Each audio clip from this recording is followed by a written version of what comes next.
Les saludo en el nombre del Señor. En esta oportunidad es un día especial. Es el Día del Señor. Y ayer, 31 de octubre, se celebraba el Día de la Reforma. Y la gozosa belleza del Evangelio liberador de Jesucristo. Eso se celebraba ayer. No es el tema que voy a tratar, pero quisiera hablar unos minutos de esto, que es la Reforma. El 31 de octubre de 1517, Lutero clavó en las puertas de la Catedral de Alemania las 95 tesis. Es el día en que la luz del Evangelio prorrumpió de las tinieblas. Fue el día en que comenzó la Reforma Protestante. Fue un día que llevó a Martín Lutero, John Knox y a otros reformadores a ayudar a la Iglesia a encontrar su camino de regreso a la palabra de Dios como la única autoridad para la fe y para la vida, y a guiar a la Iglesia de regreso a las gloriosas doctrinas de la justificación por la gracia, a través de la fe en Jesucristo nuestro Señor.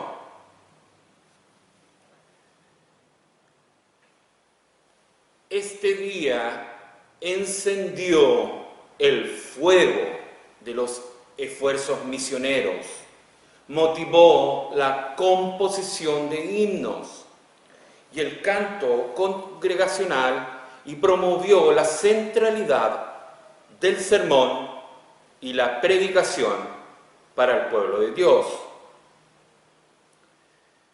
Es la celebración de una transformación teológica, eclesiástica y cultural.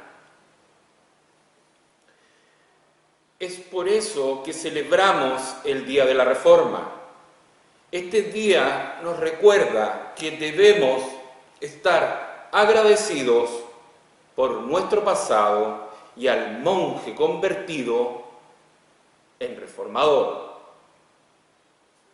Además, este día nos recuerda nuestro deber, nuestra obligación de mantener la luz del Evangelio en el centro de todo lo que hacemos. Por lo tanto, necesitamos cristianos con pasión, con valor, con sentido de urgencia, no individualistas, con convicción, decididos a pagar el precio por la verdad, decididos a luchar por su causa, no la nuestra.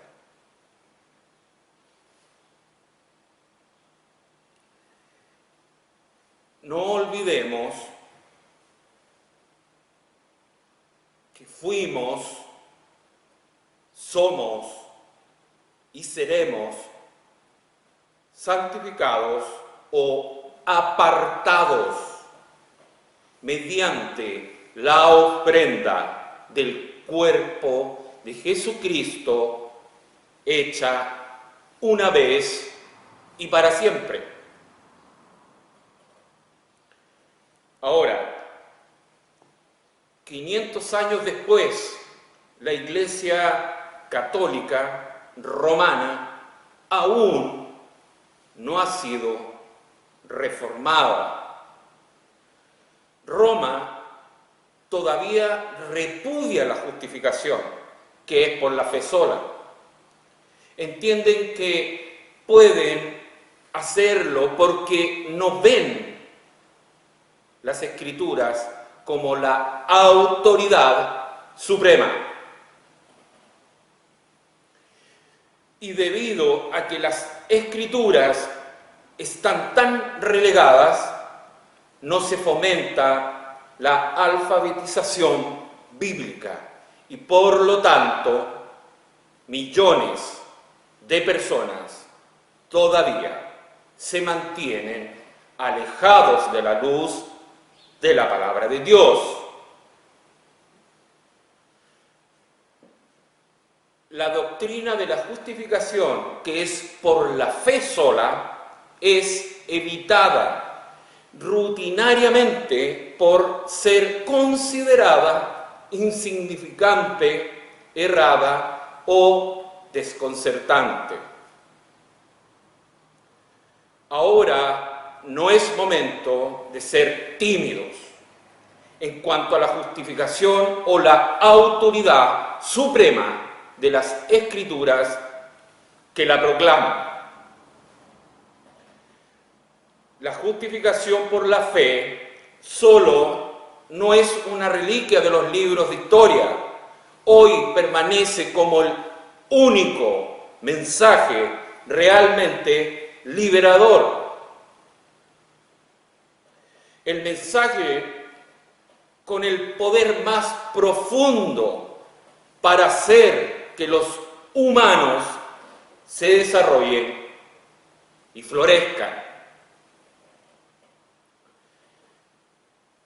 Tanto las necesidades como las oportunidades son tan grandes como hace 500 años. De hecho, son mayores aún ahora en este tiempo. Así que imitemos la fidelidad de los reformadores y sostengamos en alto el mismo evangelio maravilloso, porque no han perdido nada de su gloria ni de su poder para disipar de nuestras tinieblas.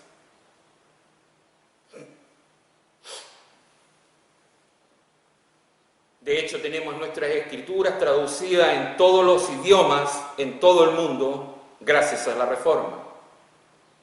Por eso tenemos libertad de poder leer este inagotable maravillas de Dios, una fuente de información, fuente de transformación. Quería tocar ese tema que para mí es de suma importancia. Y ahora, a lo que me convoca. Y leeremos su palabra en el nombre del Señor Jesús. Y estará en Romanos 3:25. Y le vamos a dar lectura. A quien Dios exhibió públicamente como propiciación por su sangre, a través de la fe, como demostración de su justicia, porque en su tolerancia Dios pasó por alto los pecados cometidos anteriormente. Romanos 3:25.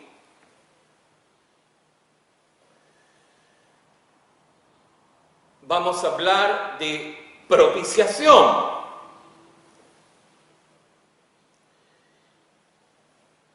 es por la presencia de este término en Romanos 3:25 que el doctor Martin Lloyd-Jones denominó al versículo la acrópolis de la fe cristiana.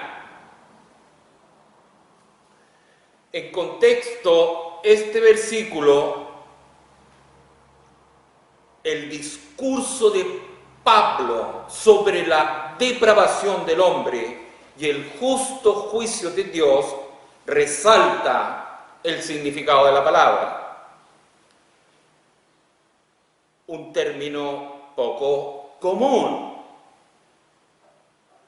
Sabemos que propiciación no es exactamente una expresión colonial o coloquial. Es una palabra teológica, técnica, que muchos prefieren ignorar.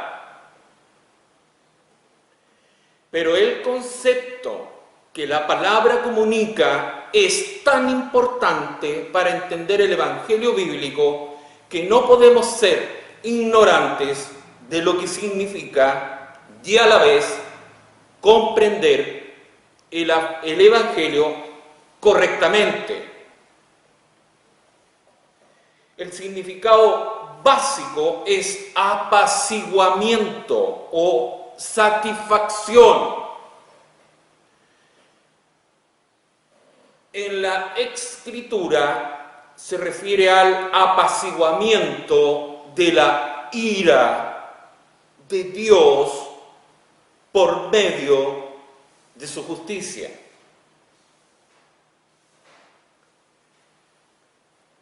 El sacrificio de Cristo satisfizo las demandas de la justicia de Dios por nosotros, y al hacerlo apaciguó la ira de Dios para con nosotros. Esta es una palabra especial. No existe ninguna otra palabra en toda la Biblia que comunique precisamente este concepto.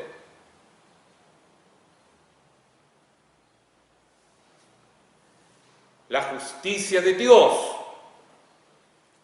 En el libro de Romanos, el apóstol pasa la mayor parte de 3 capítulos describiendo la perdición del hombre.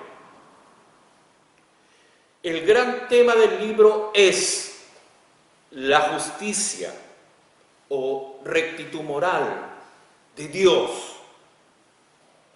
Y el problema del hombre que ha violado el estándar perfecto del Creador, Rey y Juez del universo.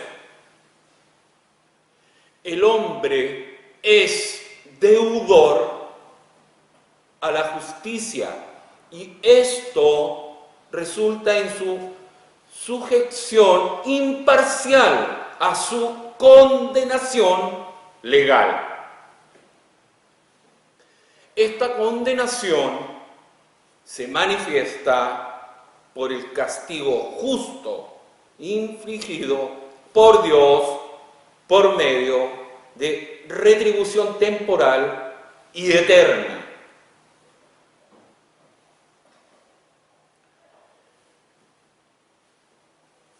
Leamos en Romanos 1:18. Porque la ira de Dios se revela desde el cielo contra toda impiedad e injusticia de los hombres, que con injusticia restringen la verdad.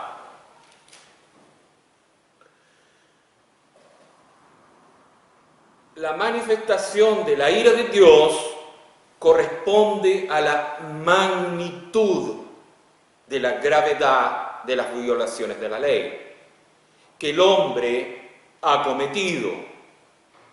Y esta gravedad es determinada por la infinita dignidad del Dios glorioso contra quien los hombres han transgredido. Así que, la gravedad del pecado y la magnitud de la culpabilidad del hombre son de proporciones inmensas.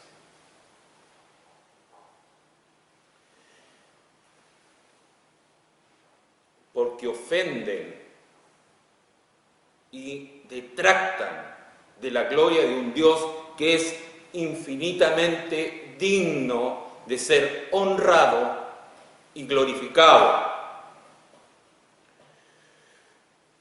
El castigo justo que el hombre merece es la revelación de la santa furia y el justo enojo de Dios santo, que tiene que vindicar su gloria y su justicia.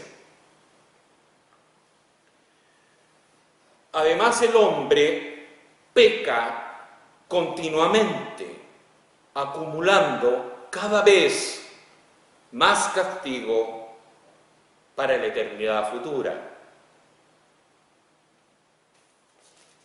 Leamos.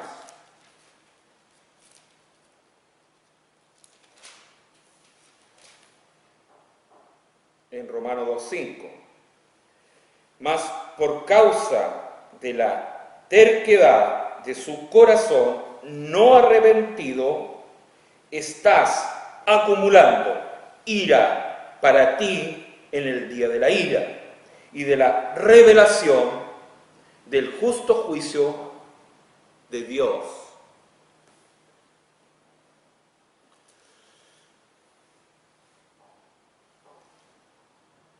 El Dios que es justo y justifica.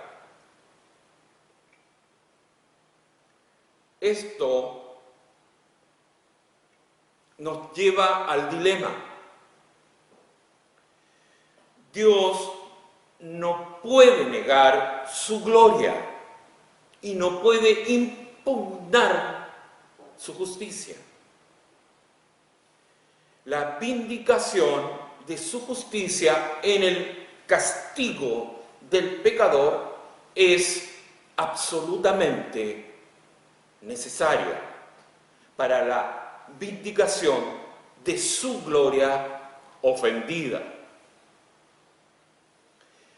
Si Dios perdonara al pecador sin vindicar la gloria de su justicia, estaría detractando de su misma gloria y cometiendo una injusticia. Y Él es incapaz de hacer eso.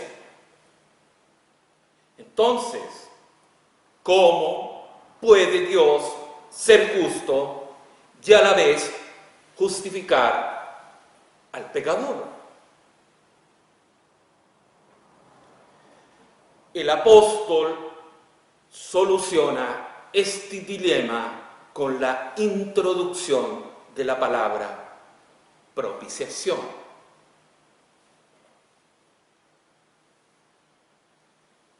En su contexto,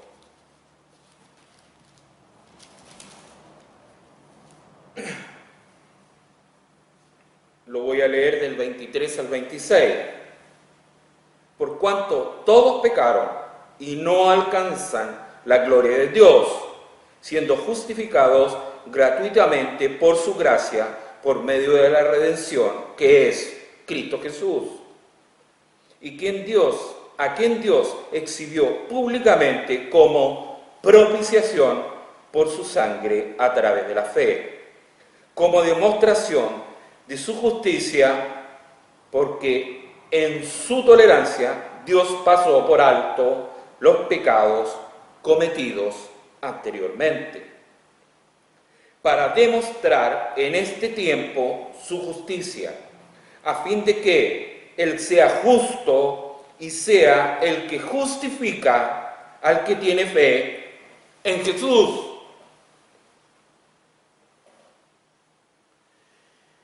Cristo fue puesto como propiciación.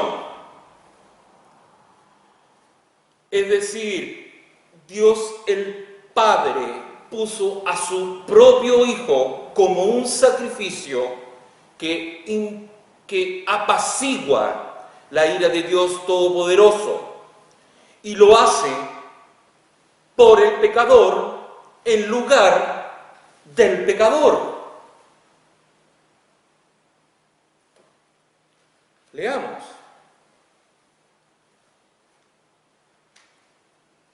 En 1 de Timoteo 2:5, porque hay un solo Dios y también un solo mediador entre Dios y los hombres, Cristo Jesús, hombre.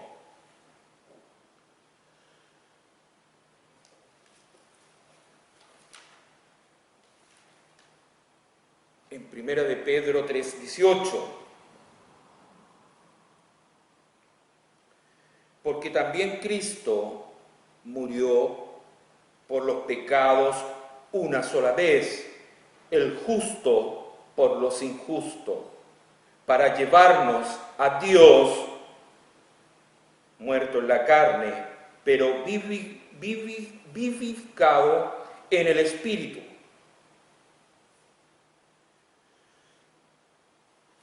También está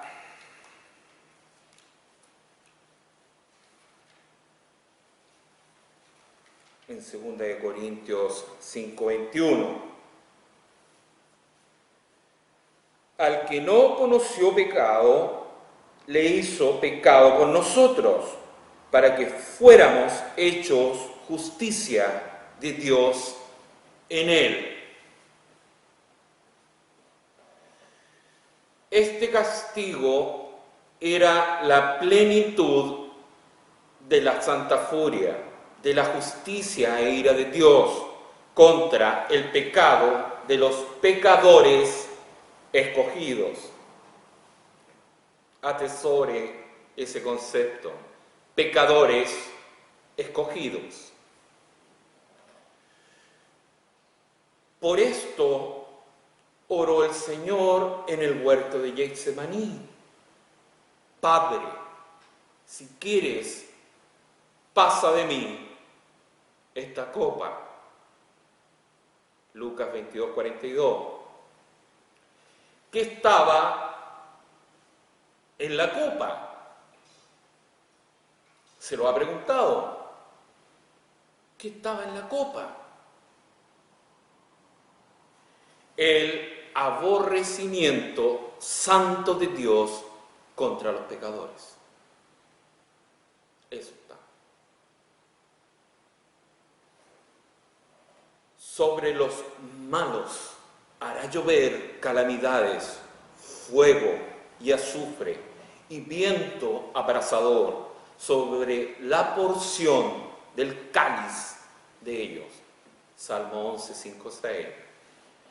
Porque el cáliz está en la mano de Jehová y el vino está fermentando, lleno de mistura, y el derrama del mismo hasta el fondo lo apurarán y lo beberán todos los impíos de la tierra.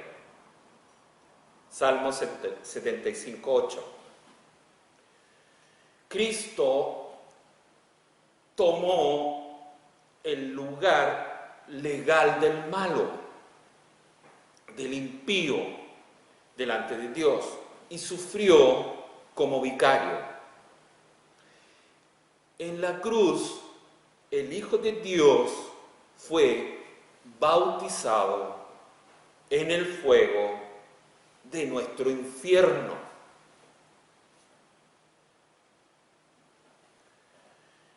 Por eso sudó grandes gotas de sangre, decía Lucas 22:44, por el terror y pavor de la ira de Dios Todopoderoso.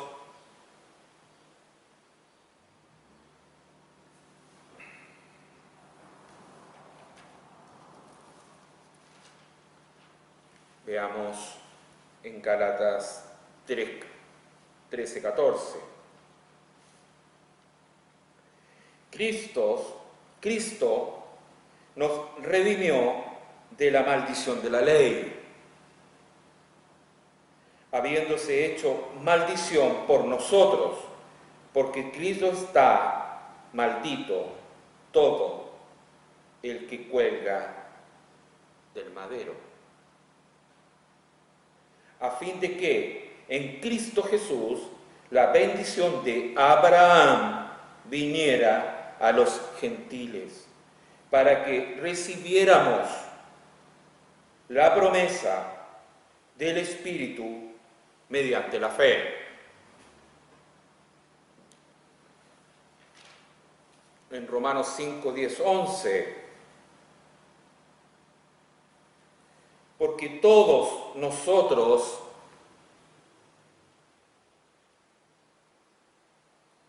debemos comparecer ante el tribunal de Cristo para que cada uno sea recompensado por sus hechos estando en el cuerpo, de acuerdo con lo que hizo, sea bueno o sea malo.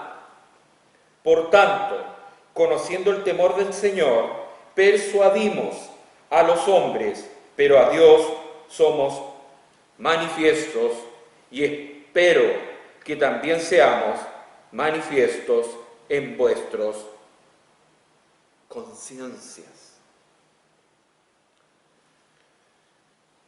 En Romanos 5:1, porque sabemos que si la tienda terrenal, que es nuestra morada, es destruida, tenemos de Dios un edificio, una casa, no hecha por manos, eterna en los cielos. Nosotros merecíamos la condenación, pero Él la llevó para efectuar nuestra justificación. Nosotros merecíamos separación de Dios, pero Él la experimentó para llevar a cabo nuestra reconciliación. Nosotros merecíamos la maldición de la ley, pero Él la recibió para convertirla en bendición.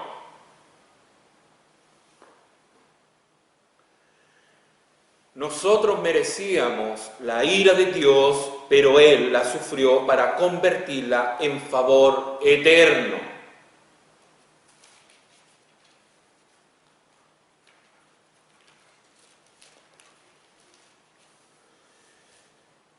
Primera de Tesalonicenses 1:10.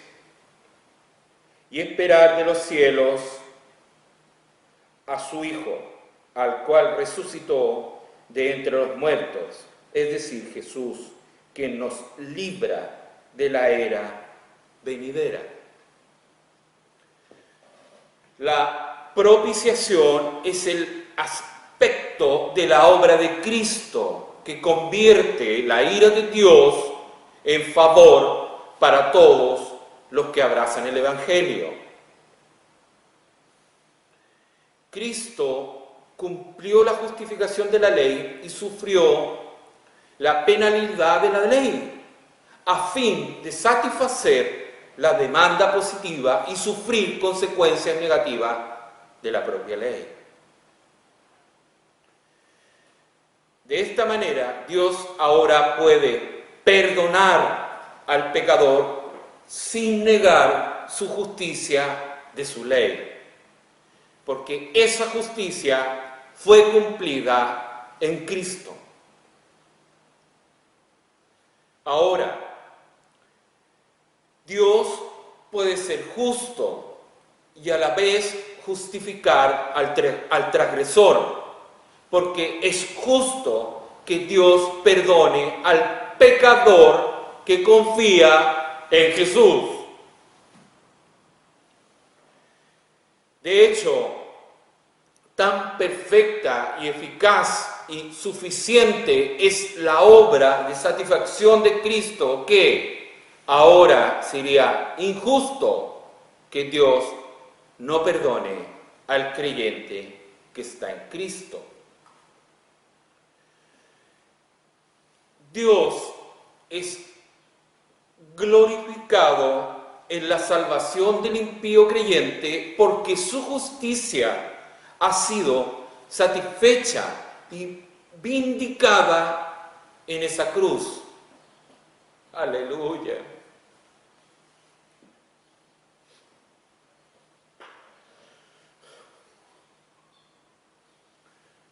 La palabra propiciación resume el Evangelio, porque comunica la esencia del significado de la cruz. El cumplimiento de la justicia divina y apaciguamiento de la ira de Dios. Quiere decir que Dios, por la obra de Cristo, puede ser propicio al pecador.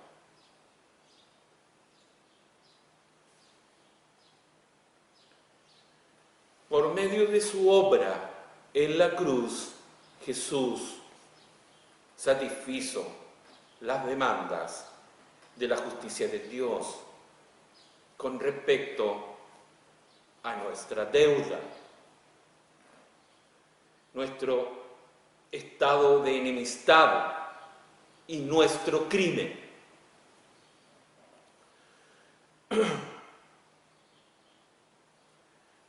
No hay ninguna otra palabra que sea capaz de comunicar todo esto.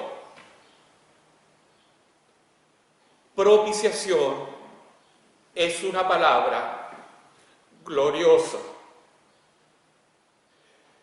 Gracias, Padre. Gracias, mi amado Dios. Bendito Santo. Glorioso Rey. A ti toda la gloria y toda la honra por toda la eternidad. En el nombre de Jesucristo nuestro Señor. Bendito Santo Señor. Amén. Amén.